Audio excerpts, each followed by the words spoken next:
नमस्कार, मैं हूं आपका दोस्त अनुभव पाठक और आप देख रहे हैं पॉलिटिक्स एंड लिटरेचर टुगेदर। जैसा कि आपको पता है, हमारे सभी दर्शक ये जानते हैं कि हर सोमवार को हम लेकर के आते हैं आर्ट वीडियो श्रृंखला का एक एपिसोड और आज हमारा 9वां एपिसोड है। और उसमें हमारे साथ, जैसा कि सब जानते हैं कि हम कवि लाते हैं, गायक लाते हैं, लोकगीत गायक लाते हैं, गजल गायक लाते हैं या मिमिक्री आर्टिस्ट को लेकर के आते हैं जो अपने अपने क्षेत्र में अद्भुत हैं। आज हमारे साथ हैं सोनम तोमर। ये बाबा साहब भीमराव अम्बेडकर केंद्रीय विश्वविद्यालय की छात्रा हैं, शोध छात्रा, और इसके साथ साथ नवोदित कवयित्री हैं। इनके जो प्रिय विषय हैं उनमें श्रृंगार और सामाजिक विषयों पर बहुत सारी कविताएं ये लिखती हैं। तो आज ये हमारे साथ हैं, हम इनका अपने चैनल पर स्वागत करते हैं। बहुत बहुत आभार आपका, आपने मुझे इस चैनल पर बुलाया अनुपम जी। मैं आभारी हूँ आपकी और मुझे बेहद खुशी है ये बात जानकर कि इस चैनल के माध्यम से नए लोगों को, नए युवा वर्ग को, कवियों को, कवित्रियों को प्रोत्साहन आप दे रहे हैं। बहुत बहुत आभार आपका। कोशिश यही है, जद्दोजहद यही है कि जो लोग हैं जो नहीं पहुंच पा रहे हैं, जिनकी कविताएं लोगों तक नहीं पहुंच पा रही हैं, उन्हें इसमें स्थान देने की कोशिश की जाए। हालांकि सोनम तोमर काफी लोकप्रिय हैं, और चाहे सोशल मीडिया हो और चाहे अन्य माध्यम हो, इनकी कविताएं लगातार पब्लिश भी होती चली जा रही हैं। तो पहले तो मैं चर्चा से बात शुरू करूंगा। एक जायज सवाल है जो इस समय पूछा जाना चाहिए इस दौर की राजनीति में, इस दौर के समाज में। जब आप सोचते हैं साहित्य और राजनीति का क्या गठबंधन है, क्या सहसंबंध है, तो बहुत सारे सवाल हमारे दिमाग में कौंधने लगते हैं। और मैं चला जाता हूँ रामचंद्र शुक्ल की ओर। उनका एक निबंध कविता क्या है जब मैं पढ़ता हूँ तो ये कहते हैं कि आने वाले युग में, आने वाले समय में कविता जितनी प्रासंगिक होती चली जाएगी, काव्य कर्म उतना ही कठिन होता चला जाएगा। किस तरह से देखती हैं आप इसे? देखिए, प्रश्न बड़ा ही रोचक है और बहुत अच्छा है। और मैं आपको एक बात बता दूं कि राजनीति हो या साहित्य हो, दोनों का सामाजिक सरोकार है, दोनों के केंद्र में समाज रहता है जी। आपने जैसे कि रामचंद्र शुक्ल के बारे में बात की, तो रामचंद्र शुक्ल बड़े प्रसिद्ध आलोचक हिंदी साहित्य के हैं। शायद कोई दुर्लभ व्यक्ति ही होगा जो रामचंद्र शुक्ल को नहीं जानता होगा। आपने उनका एक कोटेशन कहा कि वो कहते हैं कवि कर्म बड़ा कठिन हो गया है, तो मैं बता दूं आपको कि वो साथ में ये भी कहते हैं कि ज्यों ज्यों सभ्यता का आवरण बढ़ता चला जाएगा, कविता कर्म कठिन होता चला जाएगा और साथ में कविता की आवश्यकता भी उतनी ही बढ़ती होती चली जाएगी। तो ये जो दो चीज है, एक तो कवि कर्म और एक कविता की आवश्यकता, और साथ में अगर इन सब चीजों के साथ में राजनीति को देखते हैं तो हमको ये देखना होगा कि ये मात्र वर्तमान समय की बात नहीं है, ये वर्तमान समय की चुनौती नहीं है कि हम आज कह रहे हैं कि कवि कर्म कठिन हो गया है। हम लोगों को हिंदी साहित्य के इतिहास में जाना होगा, वहां भी देखना होगा। आदिकाल में आप पृथ्वीराज रासो को देखिए, चंद्रवरदाई दाई को देखिए, वहां पे भी राजर्षि में रह के कितनी अच्छी रचनाओं का निर्माण हुआ। भक्ति काल को आप नकार नहीं सकते, कबीर को कैसे आप साहित्य से अलग कर सकते हैं, कैसे नकार सकते हैं? क्या वहां पे राजनीति नहीं थी? तुलसी को कैसे भूला जा सकता है? तुलसी जो आज भी लोक जनमानस के कवि हैं, उन्होंने भी राजनीति से सरोकार रखते हुए अपना रचना क्रम रखा। उसके बाद जब हम देखते हैं रीति काल में, आप आ जाइए बिहारी, बिहारी को देखिए। हिंदी साहित्य में मात्र इतना कम लिखने के बाद भी और गागर में सागर बनने का काम उन्होंने किया है। आपका ये कह देना कि कवि कर्म मात्र वर्तमान में कठिन हो गया है, ये मुझे अनुचित लगता है, ये उचित नहीं लगता है। क्योंकि इसके दो पक्ष हैं। पहली बात ये कि कवि जब कर्म करता है, कविता करता है, वर्तमान की एक तो सबसे बड़ी समस्या ये है कि हिंदी साहित्य हो या हमारा समाज हो, हर तीसरा व्यक्ति कवि और हर दूसरा व्यक्ति आलोचक है। मैं यहाँ पे ये नहीं कहना चाहती कि कहना चाह रही हूँ कि जो कवि कर्म है वो गलत है या आलोचना करना गलत है, लेकिन पहले जो रामचंद्र शुक्ल थे या पहले हिंदी साहित्यकार थे, बड़े बड़े साहित्यकार हुए हैं, बड़े आलोचक हुए हैं, उनका जो पढ़ने का क्रम था और जो उनका अध्ययन क्षेत्र था वो मात्र हिंदी साहित्य तक संबंधित नहीं था, वो भारत और विश्व के साहित्य तक का वो लोग अध्ययन करते थे, उसके बारे में देखते थे, और तब ये बात वो अपनी बात को समाज के सामने रख पाते। जी, आपने बहुत कुछ समेटने की कोशिश की एक दायरे में। मैं चाहता हूं कि अपनी किसी सामाजिक कविता के साथ आप हमारे साथ रूबरू होइए, जो काव्य पाठ हम शुरू करें। अभी फिलहाल मैंने कुछ समय पहले एक कविता लिखी थी, अपराधी, उसी से आप सब लोगों को जोड़ने की कोशिश करती हूँ। दौर भी है उसका, और आपको शायद पसंद आए या ना पसंद आए, आप अपनी प्रतिक्रिया उस पर दीजिएगा। स्वागत है। कविता का शीर्षक है अपराधी। क्या कहा? अपराधी है वह? नहीं, बिल्कुल नहीं, नहीं है वह अपराधी, किसी सूरत में नहीं है, बावजूद इसके कटघरे में है। पर क्यों?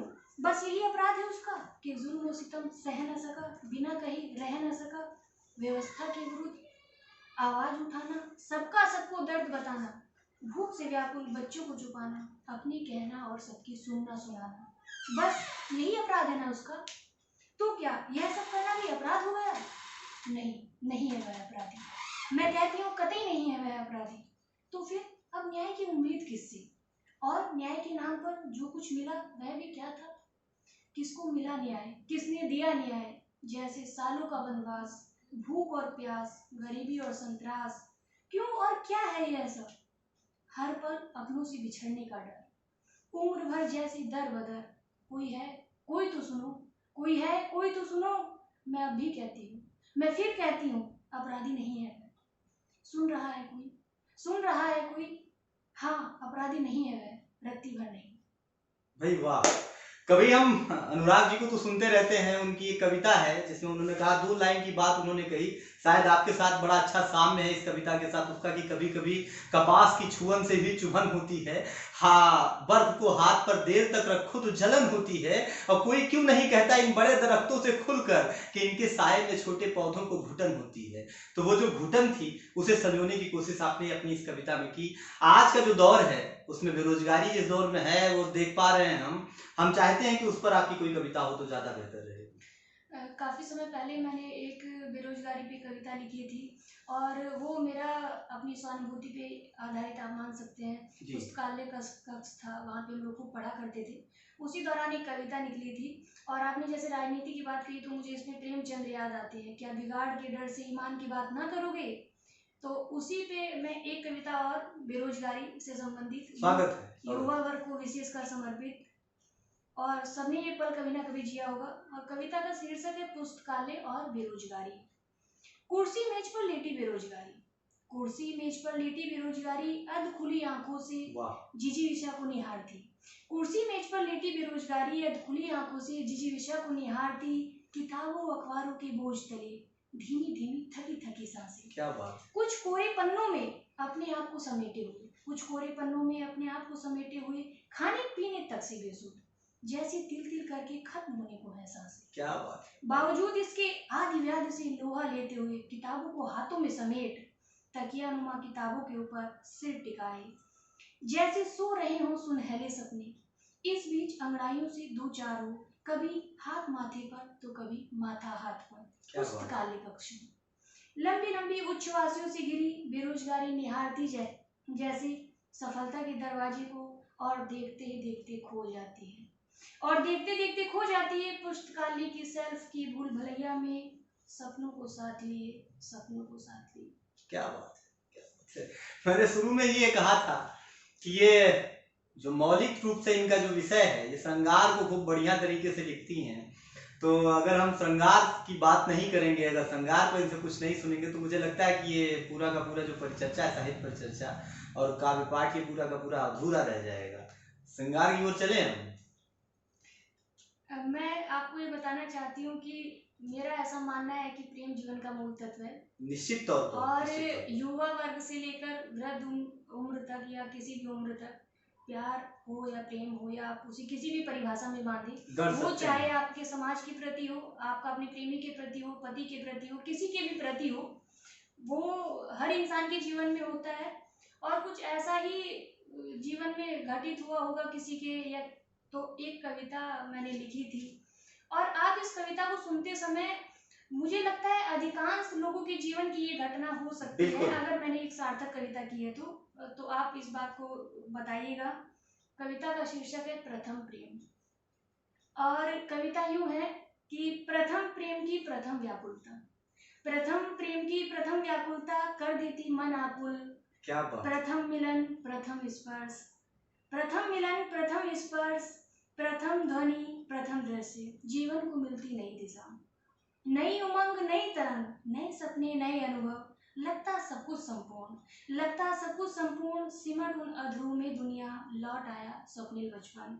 जीवन में भर जाते रंग, जीवन में भर जाते रंग, सपनों में लग जाते पंख, सब कुछ अपना अपना सा लगता, सब कुछ अपना अपना सा लगता, दुख से मानो सरोकार नहीं। क्या बात। दुख से मानो सरोकार नहीं, खुद मुस्काए खूब खिलखिलाए, समय रेल सा कटता जाए, सुबह शाम एक ही काम, सुबह शाम एक ही काम, खुद को संवारो, उसको निहारो। क्या बात। सोते जगते उठते बैठते खाते पीते हंसते रोते, होठों पर बस एक ही नाम, यही प्रथम प्रेम का प्रथम परिणाम, यही प्रथम प्रेम का प्रथम परिणाम। अब उस पगली लड़की के बिन जीना गद्दारी लगता है, और उस पगली लड़की के बिन जीना भी भारी लगता है। कुमार कहते हैं जब प्रेम होता है तो फिर इसी तरीके है कि जैसे कभी आप सुना होगा, बहुत सारी कवित्रियों ने कहा है, तो कवित्री है उनका नाम इस समय स्मरण नहीं है मुझे, उन्होंने कहा कि वो अचानक लड़कियां जब सजना संवरना शुरू करने तो समझ लीजिए कि उन्हें प्रथम प्रेम हो गया है। वो बालक हो या बालिका, दोनों के साथ इस तरह के परिवर्तन होते हैं, संवेगात्मक परिवर्तन उनके अंदर आते हैं। कुछ और अगर हमारे दर्शकों के लिए हो जाए, बहुत छोटी सी रचना कोई। प्रेम की बात हुई तो अब मेरा ये मानना है कि जीवन जो होता है वो बहुआयामी होता है, बहुआयामी है निश्चित तौर पे। अब प्रेम हो गया है तो उसके बाद का जीवन की क्या क्रियाकलाप होती हैं, अब देखिए जीवन में क्या घटता है या किस तरीके की चीजें होती हैं, उस पर भी चर्चा बहुत जरूरी है, जो वर्तमान समय में काफी सटीक बैठती है। और कविता का शीर्षक है अनजान। अनजान अनजान, अपरिचित अनजान अज्ञान, ये मेरे शब्द मेरे, अपरिचित अनजान अज्ञान, ये मेरे शब्द मेरे, जो देते मेरे अंतर मन को सुकून, जो देती मेरे अंतर मन को सुकून, फिर सो जाती हूँ मैं हर रोज सैकड़ों झूठ के साथ। मुझे किसी से कोई शिकायत नहीं, मुझे किसी से कोई शिकायत नहीं, बस मुझे अनजान रहने दो, बस मुझे अनजान रहने दो हर उस बात से जो मेरे मस्तिष्क को भर देती है द्वेष, ईर्ष्या, अहंकार, कुंठा और अंधविश्वास से। मैं नहीं पूछूंगी कोई सवाल, मैं नहीं पूछूंगी कोई सवाल, सच में नहीं पूछूंगी, बस मुझे झूठ, फरेब, छल कपट और तमाम अपरिचित प्रश्नों से एक पल सोने दो। जब मैं उठूंगी एक गहरी नींद में, जब मैं उठूंगी एक गहरी नींद में, बस एक तुम, बस एक तुम मेरे सामने रहना, उसी तरह जिस तरह मैंने देखा था तुमको पहली बार, निश्चल, निष्कपट और विश्वास से परिपूर्ण। सच में यकीन मानो, फिर मैं तुमसे कुछ नहीं पूछूंगी, फिर मैं कुछ नहीं पूछूंगी। बहुत अच्छा, आपने बहुत सारी छंदमुक्त कविताएं हम लोगों के सामने रखी। आमतौर पर जब कभी सोशल मीडिया का मंच हो या दर्शक मंच हो तो कभी कतराते हैं अपनी जो है छंदमुक्त कविताएं रखने से, क्योंकि मुझे लगता है कि सुमन तोमर ने जिस तरह से प्रस्तुति दी है यहाँ पर, उन्होंने समेट दिया है उसे अपनी आवाज से, अपने भावावेग से, उसे एक छंदमय आकार दे दिया है कविता को। आज के कार्यक्रम में बस इतना ही, हम आपको अगले हफ्ते फिर मिलेंगे एक नए कार्यक्रम के साथ, एक नए वीडियो के साथ। तब तक आप देखते रहिए पॉलिटिक्स एंड लिटरेचर टुगेदर। अगर आप हमारे सब्सक्राइबर नहीं हैं तो जल्दी सब्सक्राइब कीजिए, क्योंकि आगे आपको बहुत सारे ऐसे लोगों से आपकी मुलाकात करानी बाकी है जो आपके लिए बहुत मनमोहक होने वाले हैं। बहुत